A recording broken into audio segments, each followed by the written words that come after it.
Bismillahirrahmanirrahim. Assalamualaikum warahmatullahi wabarakatuh. Alhamdulillahi rabbil alamin. Ar-Rahmanir Rahim, Maliki yaumiddin. Wa usalli wa usallimu ala nabiyyina Muhammadin wa alihi at-tahirin wa ashabihi ghurril mayamin wa man tabi'ahum bi ihsanin ila yaumiddin. Qala rabbuna rabbul alamin, ya ayyuhalladzina amanu ittaqullaha haqqa tuqatih wa la tamutunna illa wa antum muslimun. Allahumma inna nas'aluka ilman nafi'an wa rizqan tayyiban wa amalan mutaqabbala. Allahumma anfa'na bima 'allamtana wa 'allimna ma yanfa'una wa zidna ilma. Allahumma faqihna fid din wa 'allimna at-ta'wil. Allahumma la sahla illa ma ja'altahu sahla wa anta taj'alul hazna idza syi'ta sahla. Amma ba'd. Masyarul muslimat yang dirahmati oleh Allah Subhanahu wa taala, alhamdulillah, dengan nikmat dan karunia dari Allah pula, hari ini Allah Subhanahu wa taala mudahkan bagi kita untuk hadir kembali di majlis ilmu. Sebuah perjuangan yang besar dalam kehidupan seorang yang hidup di akhir zaman. Perjuangan dia untuk mendapatkan syurga Allah Subhanahu wa taala. Mungkin dia tidak berjuang dengan harta dan fisiknya untuk menumpahkan darahnya di jalan Allah Subhanahu wa taala. Tetapi sejatinya jihad dia dengan menuntut ilmu ini, jihad dia dengan terus belajar agama Allah Subhanahu wa taala ini adalah jihad yang sangat besar di sisi Allah Subhanahu wa taala. Karena itu seorang muslimah tak pantas bagi dia jenuh, dan seorang muslim pun tak pantas bagi dia bosan untuk terus belajar agama Allah Subhanahu wa taala. Kalau kita lihat amalan-amalan kita sangat sedikit, dan sedikit itu adalah juga sangat kurang khusyuknya, dan sedikit itu juga dikelilingi oleh banyak lalainya. Maka Allah Subhanahu wa taala punya cara lain untuk memudahkan kita ke syurga, seperti yang disebutkan oleh nabinya alaihi salatu wassalam. Ketika Nabi mengatakan, man salaka tariqan yaltamisu fihi ilman sahalallahu lahu bihi tariqan ilal jannah. Barang siapa yang menempuh jalan menuntut ilmu, Allah mudahkan, Allah lapangkan, Allah tidak sulitkan baginya jalan menuju syurga Allah Subhanahu wa taala. Dan semoga Allah Subhanahu wa taala jadikan kita orang tersebut yang dimudahkan jalannya menuju syurga Allah Subhanahu wa taala. Ma'asyiral al-hadirat yang dirahmati oleh Allah Subhanahu wa taala, kalau kita ingat pertemuan sebelumnya, di pertemuan sebelumnya kita membahas tentang keadaan manusia yang berkaitan dengan ibadah kepada Allah. Kita sebutkan secara garis besar manusia terbagi tiga, yaitu manusia yang menepati ibadah tersebut, artinya dia menunaikan ibadah tanpa kurang, tanpa tambahan. Jenis kedua adalah manusia yang dia tersebut adalah lalai dalam ibadahnya. Yang ketiga adalah yang menambah kadar ibadahnya. Dan kita katakan yang totalitas tidak menambah, tidak mengurangi, dia cuma satu macam manusia. Adapun kelompok yang kedua yaitu kelompok yang ini ringkasan kemarin ya. Kelompok yang kedua yaitu kelompok yang lalai dalam ibadahnya, dan kelompok ini terbagi menjadi 4 keadaan. Kan begitu? Keadaan pertama, kalau ternyata lalainya dia itu atau meninggalkan ibadah tersebut karena uzur, maka dia tidak dicela, justru dia dapat pahala. Keadaan kedua, kalau dia meninggalkan ibadah tersebut karena terpedaya dengan ampunan Allah Subhanahu wa taala, maka orang ini ibarat orang yang melakukan perjalanan panjang tapi tidak menyiapkan bekal. Ini keadaan kedua dari orang tersebut. Kemudian keadaan ketiga dari kelompok kedua ini adalah kelalaiannya tersebut adalah justru karena dia ingin menutupi apa yang sudah buruk, apa yang sudah kurang. Artinya dia lalai di pertemuan sebelumnya, di ibadah sebelumnya. Dia ingin menutup, tapi ternyata dia mulai dengan yang lalai lagi. Enggak langsung dengan menambal. Keadaan yang keempat, Ya, keadaan yang keempat dari orang yang lalai ini adalah orang yang apa yang keempat kemarin?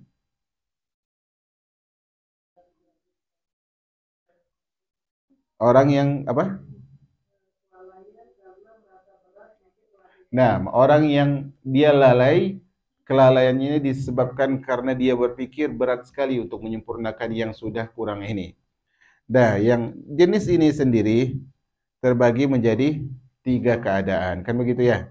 Kemarin kita sebutkan keadaannya tersebut. Kemudian, kemarin kita berhenti pada kelompok ketiga. Kita sudah ambil sebagian kelompok ketiga dari manusia, yaitu manusia yang menambah ibadahnya. Kita sudah ambil sebagian, tetapi kita akan baca dari awal kelompok tersebut, yaitu kelompok ketiga, orang yang menambahkan ibadahnya kepada Allah Subhanahu wa taala.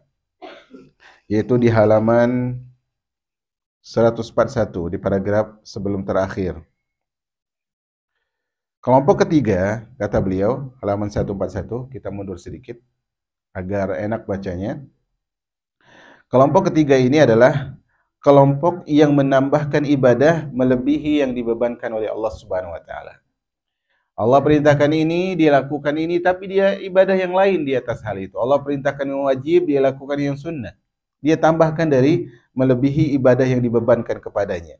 Kondisi ini terbagi menjadi tiga keadaan.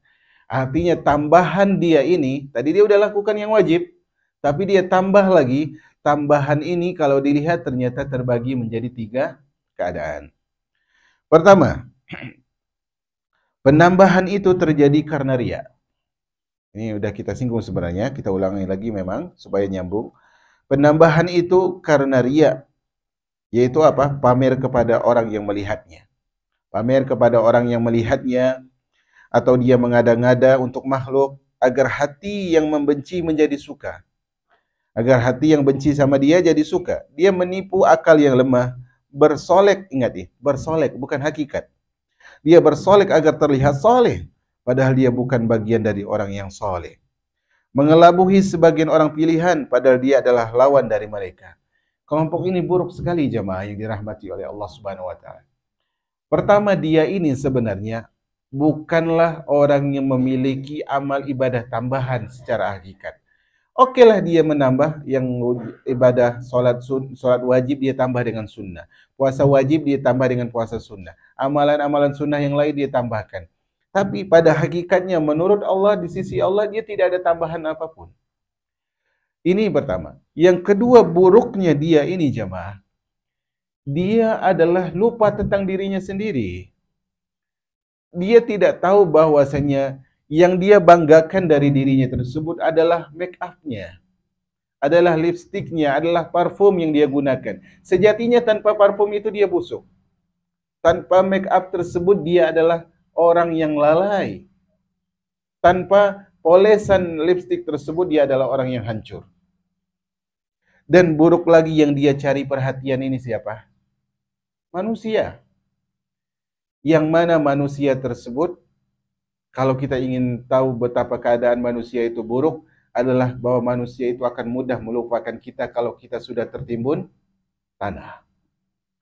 Tak akan lagi mereka mengingat-ingat kita. Kalaupun disebut nama mungkin tidak doa yang diucapkan. Dan lebih buruk lagi kelompok ini ternyata yang mereka tipu adalah orang-orang soleh.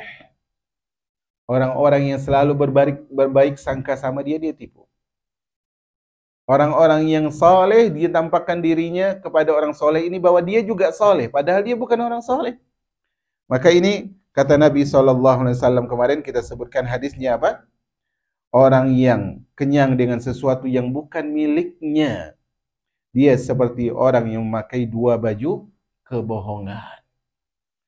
Dia merasa kenyang padahal dia tidak makan. Dia merasa dia sudah tidak haus padahal dia tidak minum. Dia merasa dia punya segalanya padahal dia kosong. Nah ini buruknya riya jamaah. Makanya bahkan sebagian para ulama, sebagian saya katakan bukan semua, sebagian ulama mengatakan bahwasanya bahkan dosa syirik kecil pun gak Allah ampuni. Pasti Allah azab. Kata Nabi SAW, akhafu ma akhafu alaikum asyirkal khafi. Yang paling takut di antara perkara yang aku takuti menimpa kalian adalah syirik yang tersembunyi. Apa itu kata Nabi, kata para sahabat? Yaitu seorang sholat, kemudian dia perbagusi sholatnya karena ada yang melihatnya. Ini berat jemaah yang dirahmati oleh Allah Subhanahu wa taala. Makanya Nabi sebut dia seperti orang yang memakai dua baju kedustaan. Dia adalah orang-orang yang berpura-pura dan bersoleh. Yang dimaksud seperti orang yang memakai dua baju kebohongan adalah orang yang menggunakan baju yang soleh, lalu karena riya dia tidak mendapatkan pahala namun justru tercela. Baju dia yang sebenarnya baju orang buruk, tapi dia menampakkan baju orang soleh. Wallahi, bukankah Nabi SAW mengatakan innallaha la yanzuru ila suwarikum wa amwalikum. Bukankah Nabi bilang Allah itu tidak mematok pada harta, pada rupa dan harta, tidak pada penampilan. Ya Allah, di zaman ini orang takut cepat tua. Takut cepat tua. Padahal hakikat dia bukan tentang keriput atau kencangnya dia. Bukan tentang glow atau gelapnya dia. Tapi tentang apa jemaah? Tentang usianya. Apa isi dari usia itu? Ini kalau ibu-ibu beli misalnya. Apa ibu-ibu? Bukan skincare. Makanan yang ada isinya. Apa? Apa itu? Burger. Oke. Ibu beli burger. Tetapi kalau isinya cuma tepung aja, bukan daging, bukan telur, bukan sayuran. Apa rasanya? Kecewa tentunya. Buruk rasanya. Nah, kalau seorang itu isinya dia adalah cuma rupanya dia yang indah. Coba rupanya yang indah. Coba penampilannya yang ketika orang lihat, oh aku ingin seperti dia juga. Seperti dulu orang-orang yang terpedaya ingin jadi seperti Qarun. Tapi usianya apa isinya? Nggak ada. Nggak ada isinya. Seperti yang orang ingin beli burger tadi, ternyata isinya cuma tepung biasa. Ibarat iklan, dikira keju, ternyata tepung dan air. Nah ini jemaah yang dirahmati oleh Allah Subhanahu wa ta'ala. Buruk sekali orang seperti ini. Dia tidak mendapatkan pahala karena dia melaksanakan ibadah tidak karena Allah. Dia tidak dipuji juga oleh manusia karena riaknya ketahuan oleh manusia. Ingat jemaah, Allah Maha tahu. Dan Allah tidak suka dibohongi. Allah enggak suka dibohongi dan Allah itu Maha tahu. Kira-kira dibongkar tidak? Pasti. Dan pasti. Allahu Akbar. Kalau kita lihat bahwa manusia itu dengan tadi dia memuji kita, kita kedipkan mata saja bisa jadi dia mencela kita, ngapain kemudian kita riya? Berat ibadah. Berat perjalanan menuju Allah. Tapi kalau kita cuma ngisi ember yang kosong, akan ada airnya tidak? Ngisi ember yang bolong, akan ada airnya tidak? Nggak ada air. Ibadah capek, ngisi air dari sumur, diisi ke ember, tapi embernya bolong. Kemudian bawa hasil, nggak ada hasil. Sama seperti kita ibadah capek, tapi yang dicari pujian manusia. Sapaan manusia yang memuji kita dengan ucapan-ucapan yang indah. Maka Allah katakan dalam surah Al-Kahfi ayat 110, "Faman kana yarju liqa'a rabbih." Siapa yang benar-benar berharap ketemu dengan Rabb-Nya. Perhatikan di sini jemaah. Allah enggak bilang siapa yang berharap ketemu Allah. Allah enggak bilang faman kana yarju liqa'a Allah, enggak. Tapi Allah bilang apa? Faman kana yarju liqa'a rabbih. Siapa yang berharap ketemu dengan Rabb-Nya. Allah gunakan kata Rabb bukan kata Allah. Kenapa? Karena Allah ingin bilang bahwasanya yang dia ingin ketemu dengan yang mana hamba ini ingin ketemu dengan Tuhannya ini yang berikan dia rizki. Tuhan ini yang berikan dia keutamaan. Tuhan ini yang ciptakan dia. Tuhan ini yang tentukan kebaikan buat dia. Kalau memang dia ingin ketemu dengan Tuhan yang maha baik ini, yang luar biasa ini, penuhi dua syarat ini. Falya'mal amalan salihah. Lakukanlah amal saleh. Apa maksudnya kata para ulama dalam tafsiran ayat ini? Maksudnya adalah lakukan amalan yang baik dengan ikhlas. Dengan ikhlas. dan dengan mutaba'ah. Amalan salihah sebagian mentafsirkan dengan mutaba'ah, dengan mencontoh Nabi. Wala yusyrik bi'ibadatihi abada. Bi'ibadatihi wala yusyrik bi'ibadati rabbih ahada. Dan janganlah dia sekutukan Rabbnya dengan seorang siapapun itu. Siapapun itu. Enggak itu malaikat, enggak itu nabi, enggak itu orang saleh. Nah, karena kita sudah baca, kemudian kita akan lanjut kepada ayat selanjutnya. Allah sebutkan di dalam Al-Isra 110. Apa kata Allah? Wala tajhar bisolatika wala tukhafit biha. Jangan engkau mengeraskan suaramu dalam salat dan jangan pula engkau merendahkan. Catat ini jamaah, kalimat dari ana ini. Allah itu suka hamba yang bertakwa namun tersembunyi. Allah itu suka hamba yang bertakwa namun tersembunyi. Dan Allah itu suka suara dalam zikir dan doa namun lirih. Suka hamba yang bertakwa namun tersembunyi. Dan suka suara yang berzikir dan berdoa namun lirih. Sebagian orang mengira takwa itu harus dinampakkan. Apakah begitu? Bukan. Kata Nabi, at-taqwa hahuna. Takwa itu sini nih, di hati. Di hati. Dan seorang mungkin mengatakan doa itu harus keras agar Allah Subhanahu wa taala. Kata Nabi, kalian itu enggak nyeru Allah yang tidak ada dan kalian bukan menyeru Allah yang tuli. Jadi Allah yuhibbu al-'abdat taqiyal khafi. Allah yuhibbu al-'abdat taqi was sautal khafi. Allah suka hamba yang bertakwa namun tersembunyi dan suara yang berdoa dan berzikir namun lirih supaya jauh dari dia. Kemudian Allah Subhanahu wa taala beliau membawakan firman Allah yang lain. Kemudian juga kemudian beliau bawakan ucapan Uyainah, Al-Imam Sufyan Ibn Uyainah rahimahullahu azza wajal. Kemudian beliau membawakan syair. Ya, beliau membawakan syair.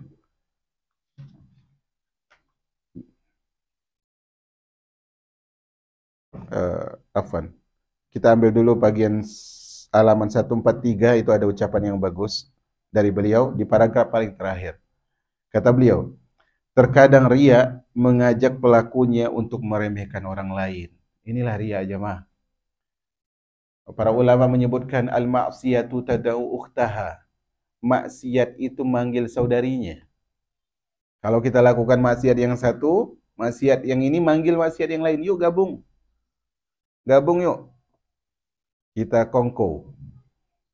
Akhirnya tadi dia riya, buruk untuk siapa jemaah? Buat dirinya sendiri. Kemudian muncul apa? Sombong. Dia remehkan orang lain. Sebagaimana dikisahkan bahwa Thahir bin Al-Husain berkata kepada Abu Abdillah Al-Marwazi, ini kita sebutkan kemarin ya. Sejak kapan engkau berada di Irak? Dia menjawab apa? Wahai Abu Abdillah. Dia mengatakan, sejak kapan engkau berada di Irak, wahai Abu Abdillah? Maka Abu Abdillah menjawab, aku masuk Irak sejak 20 tahun dan sejak 30 tahun lalu aku tidak berhenti berpuasa. Padahal yang ditanya, sejak kapan? Di Irak. Kok harus dijawab tentang ibadahnya? Nah, inilah buruk jemaah yang dirahmati oleh Allah Subhanahu wa taala. Kemudian jemaah yang dirahmati oleh Allah Subhanahu wa taala, beliau katakan perlu diperhatikan. Setelah syair itu, perlu diperhatikan, riya itu sangat buruk. Riya menunjukkan kedunguan akal pelakunya. Jadi jangan dikira oleh orang riya, oleh orang yang sum'ah, bahwa riya dan sum'ahnya itu tanda dia pintar karena dia bisa bohongin orang. Enggak. Orang yang pandai, ini catat, orang yang cerdas itu adalah orang yang menyelamatkan dirinya dari hukuman Allah. Itu orang yang cerdas. Orang yang cerdas tersebut, orang yang menyelamatkan dirinya dari hukuman, dari azab Allah Subhanahu wa taala karena dia tahu pedihnya azab Allah Subhanahu wa taala. Pedih azab Allah Subhanahu wa taala. Nah, orang yang riya ini merasa dirinya pandai, tidak, sama sekali tidak. Karena dia berusaha untuk menipu Allah. Tapi apakah Allah bisa ditipu? Demi Allah tidak. Wa ma yakhda'una illa anfusahum wa ma yash'urun. Apa kata Allah? Mereka tidaklah menipu diri kecuali diri mereka sendiri, tapi mereka enggak sadar. Bisa jadi dia menolong orang lain dan menampakkan riyanya, sehingga dia menghina dirinya sendiri. Seperti peristiwa yang dikisahkan bahwa ada seorang ahli zuhud melihat seorang yang di dahinya terdapat bekas sujud yang besar berdiri di pintu sultan. Maka orang zuhud itu berkata, ada dirham semacam ini di antara kedua matamu. Artinya ada bekas sujud, ya. Dan engkau berdiri di sini, artinya engkau kan punya dirham, ngapain berdiri di rumah orang kaya? Paham maksudnya ya? Orang itu menjawab, ini bukan semacam mata uang, ini adalah jawaban kelakar yang digunakan untuk mengkritik kehinaan. Maksudnya, apakah engkau ingin nampakkan di hadapan rajamu bahwa engkau ahli ibadah? Ini yang dimaksud dalam paragraf ini. Kemudian jamaah yang dirahmati oleh Allah Subhanahu wa taala, di paragraf yang bawah 144, Abu Umamah melewati satu masjid. Ternyata dia melihat seorang lelaki sedang menangis dalam sholatnya. Jadi Abu Umamah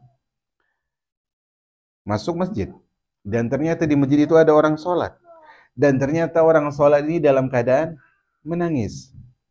Allahu Akbar ya. Kemudian Abu Umamah berkata kepada orang tersebut, engkau, kata Abu Umamah, seandainya engkau lakukan tangisan ini di rumahmu itu lebih baik. Engkau sholat nih sunnah. Di mana? Di masjid. Tempat umum atau tempat tersembunyi?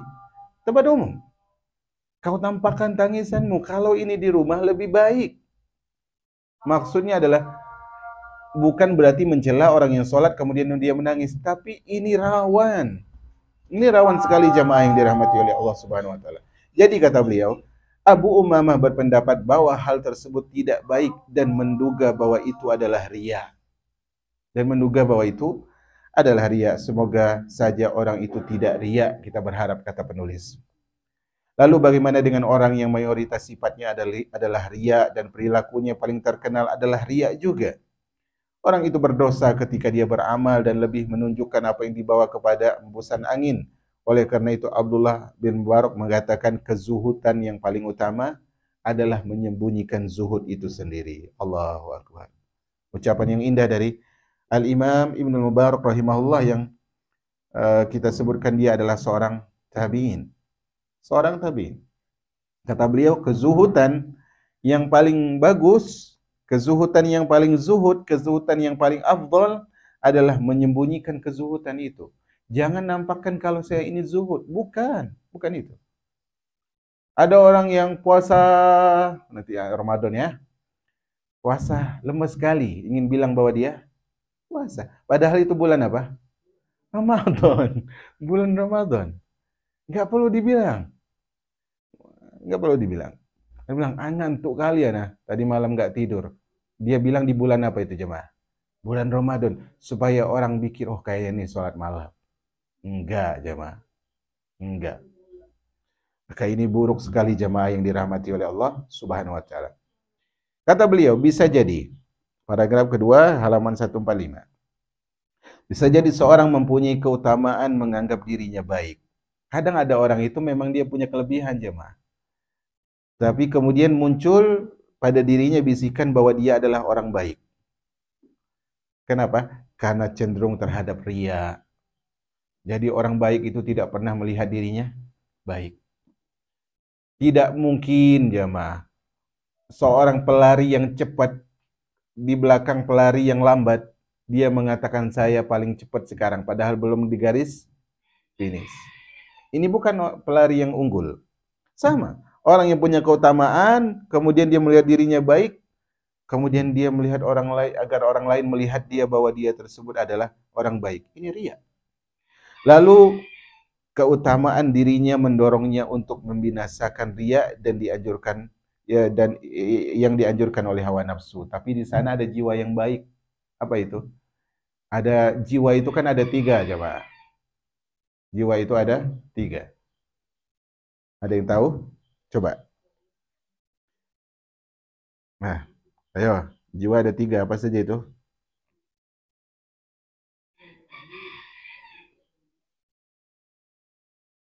Jiwa yang sedang. eh? Nah, jiwa ada 3. Pertama adalah jiwa yang baik, nafsul mutmainnah. Nafsul mutmainnah. Kemudian jiwa yang buruk. Ini adalah cenderung menyuruh kepada hawa nafsu. Yang ketiga adalah jiwa yang mencela. Jiwa mencela ini ada 2, kata Syekh Ibn Utsaimin.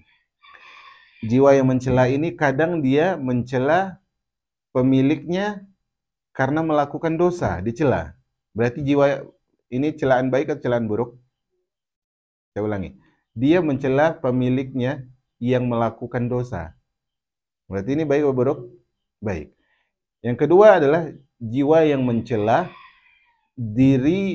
mencela pemiliknya ketika pemiliknya rajin ibadah. Maka ini berarti buruk. Nah, di sana ada orang yang di paragraf ini beliau sebutkan, di sana ada orang punya keutamaan terhadap dirinya tapi cenderung ada ria.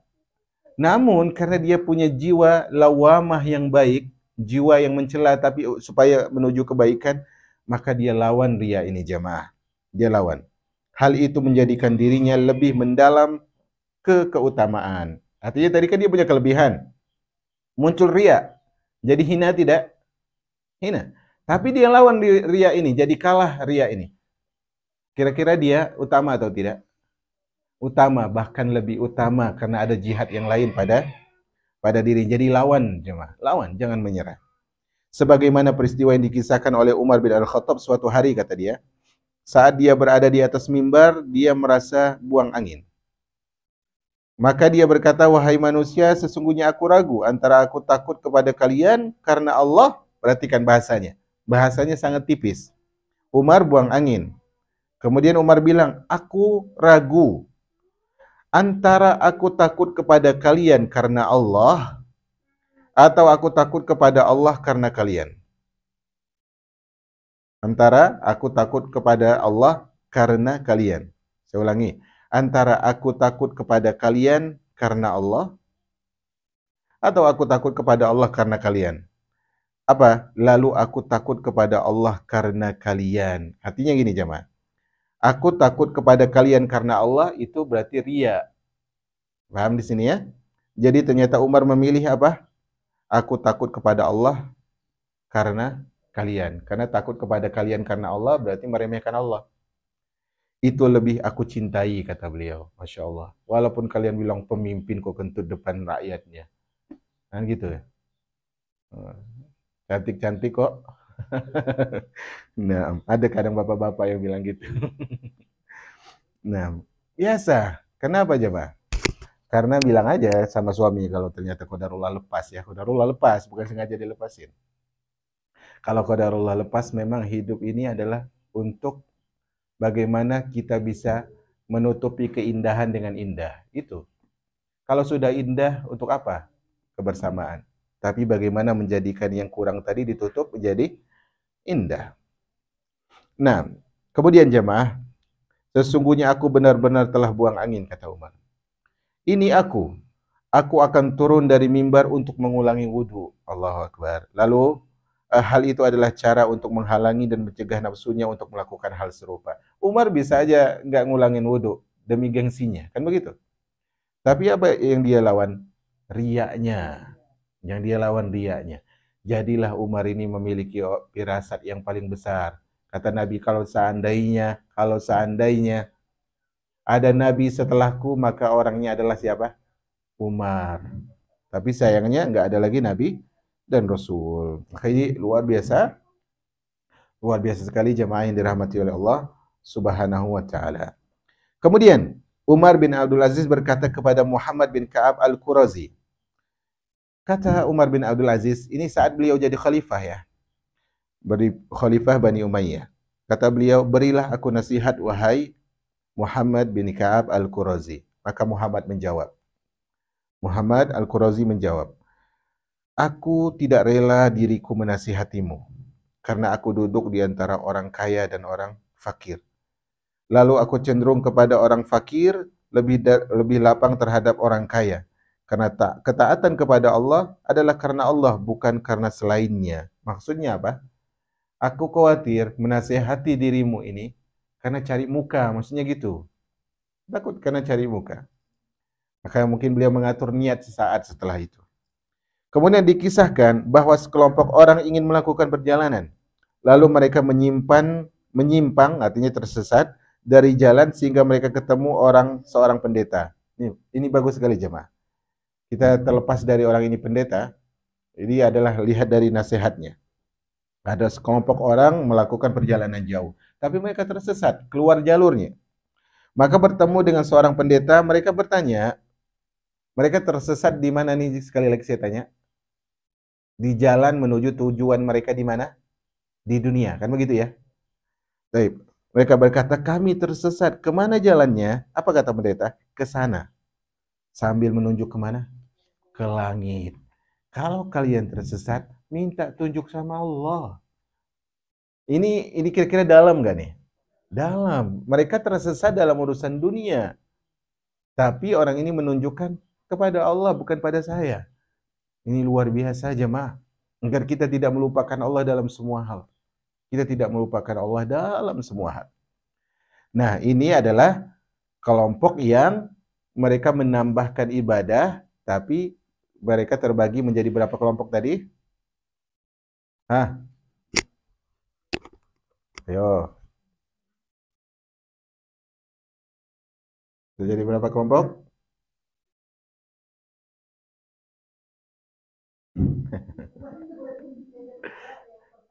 Itu jadi 3 ya. Yang pertama adalah tambahan ini muncul karena ria.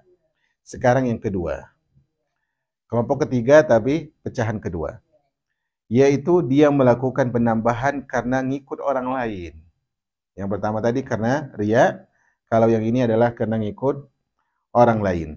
Nah, kata beliau, keadaan ini bisa merupakan buah dari pertemanan, berteman duduk dengan orang yang utama dan orang baik. Ini kadang kita awalnya ikut-ikut. Tapi ini minimal harus ada pada diri kita. Kita ikut-ikut.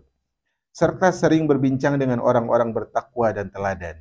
Ana sering bawakan syair yang diucapkan oleh Al-Imam Ibnu Qayyim rahimahullah, Al-Imam Asy-Syafi'i rahimahullah, beliau mengatakan uhibbus salihin walastu minhum.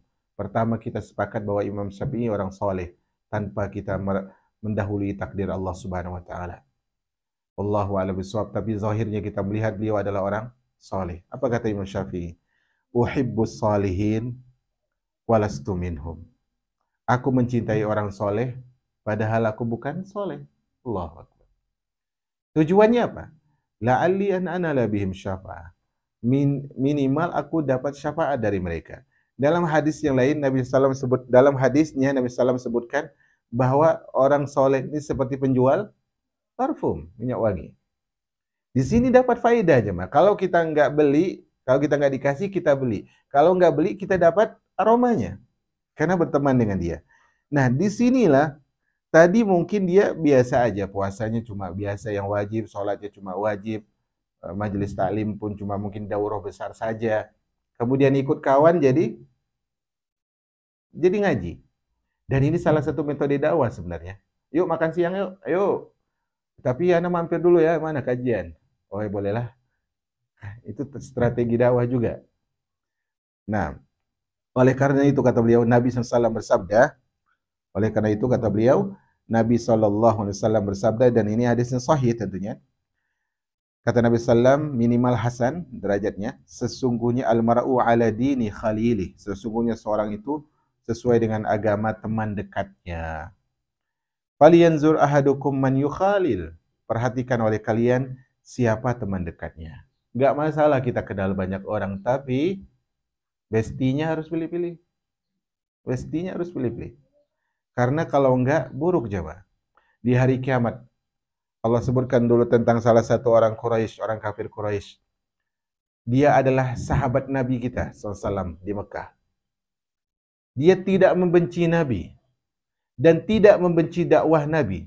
Dia berteman dengan Nabi, cuman apa jemaah? Satu sisi dia berteman dengan Abu Jahal. Berteman dengan orang yang paling soleh, Nabi kita Muhammad, dan berteman dengan yang paling buruk, siapa itu? Abu Jahal. Semuanya teman dekat. Cuman kaidah yang dibuat oleh para ulama apa jemaah? magnet keburukan itu jauh lebih kuat. Artinya adalah dorongan keburukan itu jauh lebih kuat. Artinya teman yang buruk jauh lebih kuat daripada teman yang soleh. Sehingga apa jemaah? Abu Jahal bilang, kalau engkau masih berteman dengan Muhammad, aku tidak akan berteman denganmu. Padahal cuma pertemanan kan ya. Kemudian kata orang ini, aku memilih berteman denganmu kalau begitu.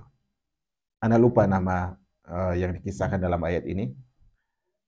Kemudian apa jemaah? Kemudian kata Abu Jahal, kalau engkau memang ingin berteman kepadaku, kau ludahi wajah Muhammad.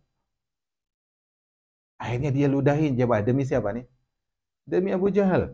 Maka Allah turunkan ayat tentang dia di dalam surah Al-Furqan. Allah katakan, wa yawma ya'addu zalimu ala yadayhi yakulu ya laytani ittakhadhtu ma'ar rasuli sabila ya wailata laitani lam attakhidh fulanan khalila. Dia mengatakan, Allah sebutkan yauma ya'addu zalim.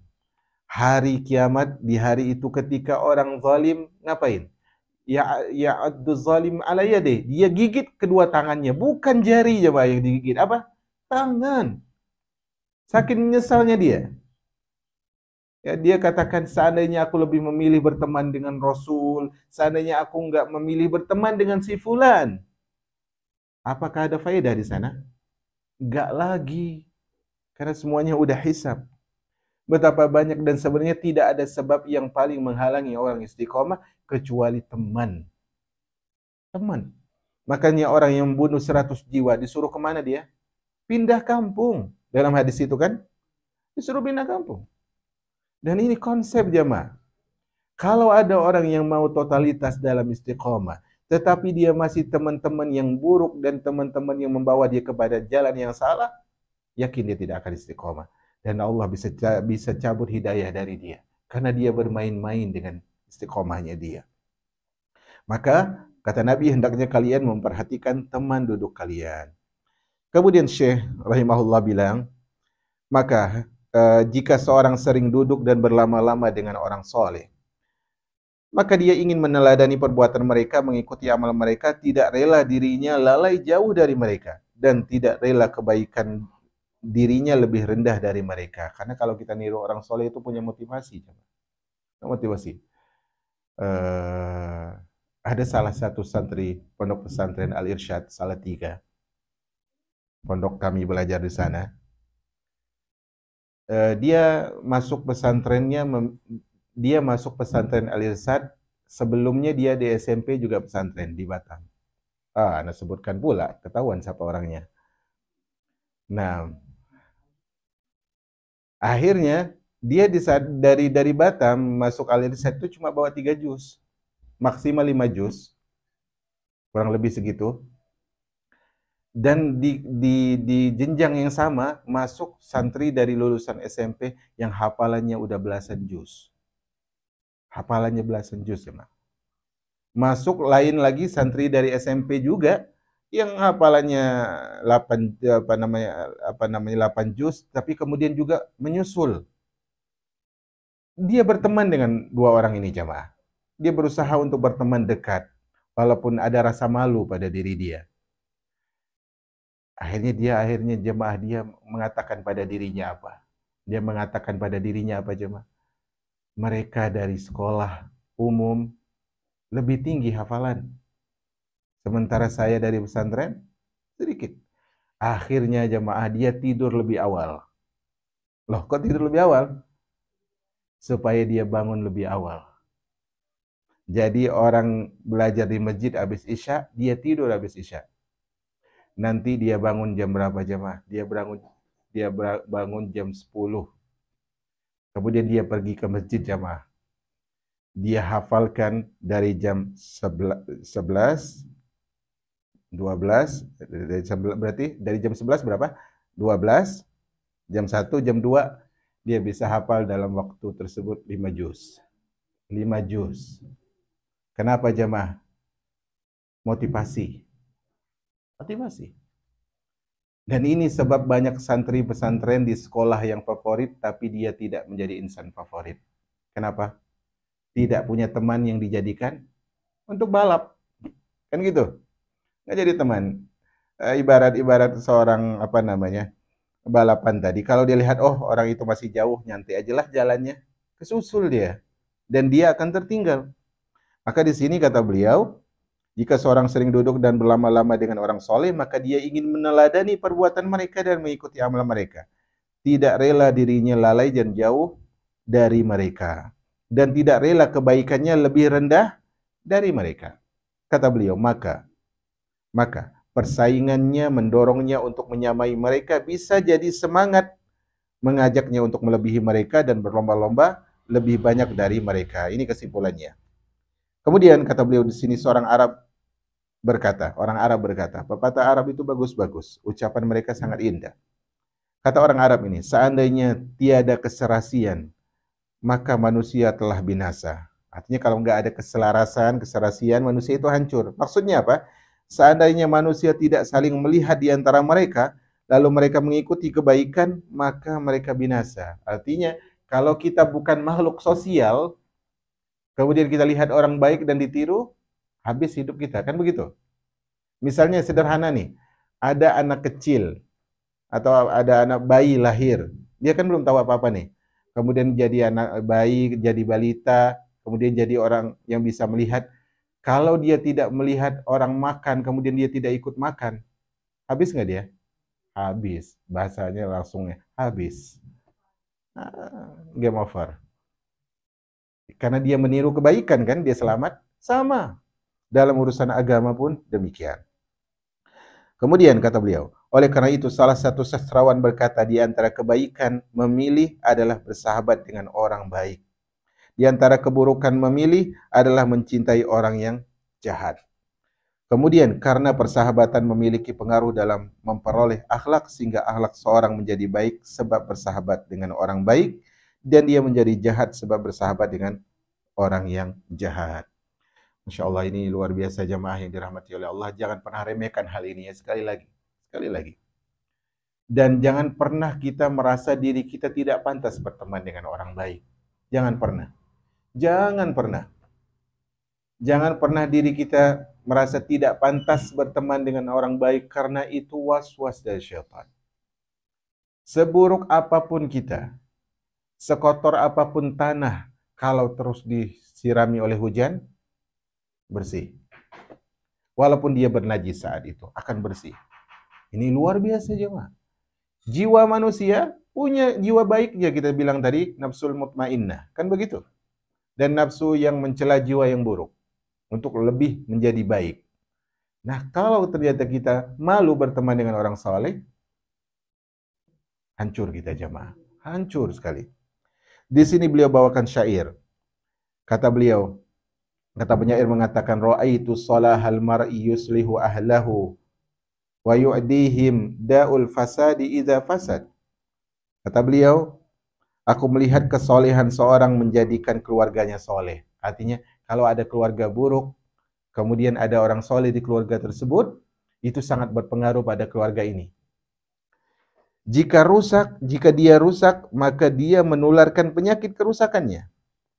Yu'azzamu fid dunya bifadli salahihi wa yuhfadhu ba'dal mauti fil ahli wal walad. Dia diagungkan di dunia sebab keutamaan kesolehannya. Dan dia dijaga keluarganya, itu istri dan anaknya, setelah dia meninggal. Jadi kalau ada orang soleh, dia solehkan dirinya semasa hidup, yakinlah jamaah, Allah akan jaga keluarganya. Sering saya bilang kisah dalam surat Al-Kahfi. Jangan pernah kita kira kerja keras orang tua itu menjaga anak. Sama sekali tidak. Sama sekali tidak. Justru terkadang harta yang diperjuangkan semasa hidup oleh orang tua agar anaknya setelah mereka wafat tidak susah, justru melalaikan mereka dari mendoakan orang tua. Ini buruk sekali jemaah. Maka di sini beliau sebutkan syair yang sangat indah. Kemudian salah satu dari ahli adab menyandungkan syair juga, yaitu syair Abu Bakar Al-Khawarizmi kepadaku. Ini syair yang berbeda. Syair tersebut berbunyi gini. La tashabil kaslana fi halatihi kam salihin bi fasadin akharu yabsudu. Adwal balidi ilal balidi sari'atun wal jamru yudha'u fir ramadi fayuhmadu. Allahu akbar. Indah sekali. Ini enaknya bahasa Arab.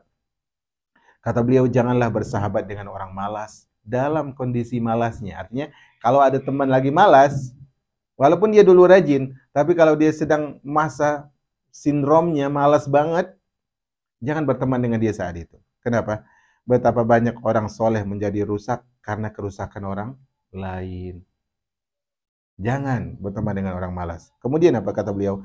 Penularan orang yang bodoh kepada orang yang tabah itu lebih tepat. Adwal balidi ilal jalid syariah, yaitu ini yang saya sebut tadi apa? Magnet keburukan jauh lebih kuat. Penularan penyakit menular yang dimiliki oleh orang bodoh itu lebih cepat menular kepada orang yang pintar. Jadi orang pintar berteman dengan orang bodoh, ngaruh itu jemaah. Mentok di situ-situ aja. Bara api itu diletakkan dalam abu panas, bisa apa? Bisa padam. Artinya bara api nih, bukan api loh ya, bara. Tapi ditimbun dengan abu. Semakin menyala tidak? Tidak. Semakin apa? Padam. Karena disiram dengan abu, ditutupi oleh abu. Tidak terterpa angin kan? Begitu. Paham ya di sini ya? Poin terakhir dari bab ini, yaitu dari pihak yang menambahkan amalannya dari hal yang diwajibkan. Ini kelompok ketiga adalah, kata beliau, dia menambah ibadahnya karena inisiatif diri sendiri. Yang kedua tadi apa? Ngikut. Kan begitu? Yang ketiga ini karena inisiatifnya sendiri, karena berharap pahala dan mencintai kedekatan kepada Rabb-Nya Subhanahu wa Ta'ala.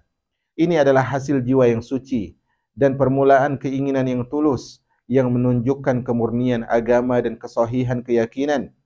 Hal itu adalah kondisi para pekerja yang paling utama dan peringkat ahli ibadah yang paling tinggi. Jadi kalau motivasinya untuk menyelamati diri sendiri, itulah yang lebih utama dari sekadar ikut-ikutan. Seorang ahli mengatakan, kata beliau di sini, seorang ahli mengatakan bahwa ada 4 macam kategori manusia berkaitan dengan kebaikan. Ada 4 macam kategori manusia berkaitan dengan kebaikan. Pertama, orang yang melakukan kebaikan karena inisiatifnya sendiri, karena keinginannya sendiri. Ini pertama. Kedua, orang yang melakukan kebaikan karena meneladani orang lain. Ini kelompok yang kedua tadi, seperti yang kedua tadi.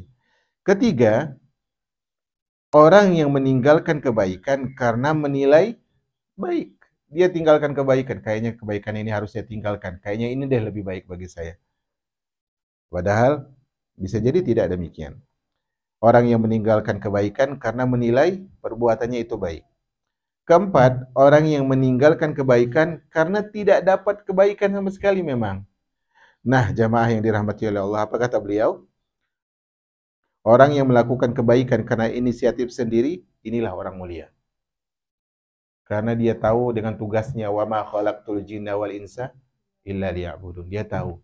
Dia asalnya nyelamatin dirinya sendiri, baru orang lain. Kemudian, orang yang melakukan kebaikan karena meneladani orang lain, ini bijaksana. Dia tahu ini baik, dia comot akhirnya. Dia copy paste. Maka ini juga dia dipuji dengan hal ini. Kemudian kelompok yang ketiga, orang yang meninggalkan kebaikan karena menilai baik adalah orang yang hina. Nggak usah sholat sunnah lah. Kayaknya nggak sholat sunnah jauh lebih bagus. Maka ini apa? Hina dia. Kemudian orang yang meninggalkan kebaikan karena tidak mendapatkan adalah orang sengsara. Artinya dia kayaknya nggak ada kebaikan nih, saya nggak bisa kerjakan. Padahal kalau dia cari apa? Kalau dia cari dapat jemaah. Tapi dia apa tadi? Syair yang di atas? Males. Males ini sebenarnya orang yang ini seperti yang saya tulis beberapa hari yang lalu ya. Di salah satu media sosial saya tuliskan, dunia ini kalau diikutkan akan terus melalaikan. Kan begitu? Pedagang ada aja alasannya buat lalai. Karyawan ada aja. Susah jam kerja dan sebagainya, diatur bos. Pemilik usaha sendiri ada juga alasannya, banyak pelanggan dan sebagainya. Kan begitu. Pengangguran ada juga alasannya. Belum dapat kerja. Dunia. Makanya kata Al-Imam Hasan Al-Basri, laulal ilmu lakana nasu kal bahaim. Kalau bukan karena ilmu agama, jadilah manusia itu seperti hewan ternak. Dunia, dunia, dunia, makan, minum, tidur. Hubungan badan. Dan ini buruk sekali. Makanya kita penting untuk belajar jamaah. Bosan, memang bosan. Lebih capek saya sebenarnya. Ini udah kering nih. Ini udah mandi keringat. Qadarullah kipasnya lupa dinyalakan. Nah, ala kulli hal udah mau ujung ya. Nah, enggak apa-apa, khairan insyaallah. Semoga pahala lebih banyak. Nah, kata beliau, orang yang meninggalkan kebaikan karena tidak mendapatkannya, inilah orang sengsara. Nah, inilah jemaah poin kita pada hari ini. Selanjutnya, nanti pertemuan berikutnya insyaallah kita akan membahas tentang orang yang menambahkan ketaatan. Itu ada kondisi dua lagi yang dibagi oleh penulis rahimahullahu azza wajal. Wallahu a'lam bishawab. Sallallahu ala nabiyyina Muhammad. Walhamdulillahi rabbil alamin.